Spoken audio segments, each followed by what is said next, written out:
In today's video, I'm going to teach you how to create automations in HoneyBook. If you're looking to streamline your business processes and enhance your customer interactions, automations are your best friend.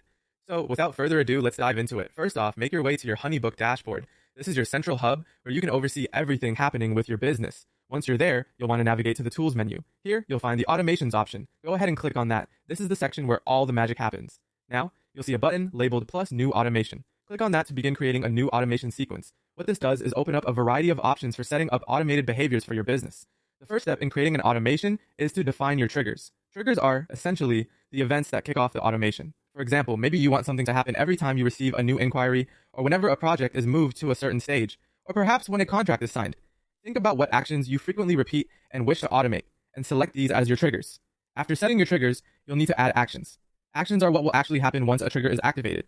For instance, you might want to send an email automatically, or perhaps send out a brochure or a questionnaire to a potential client. Maybe you want to send an invoice or a proposal. HoneyBook allows for these sorts of documents to be distributed automatically. You could also decide to move a project to a different stage within your workflow, or even create a task or a reminder for you or your team. The choice is really yours, based on what activities you want to automate to save time and improve efficiency.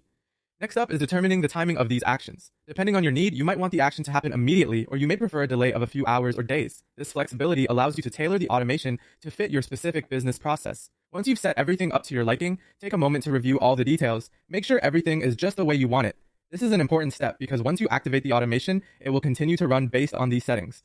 Finally, when you're satisfied, click the Activate button. And just like that, your automation is live and you're on your way to a more efficient workflow. That's it for today's walkthrough on how to create automations in HoneyBook. Implementing these steps effectively can really transform how you manage your business, helping you focus on what truly matters. Thank you for watching, and I hope you found this guide helpful.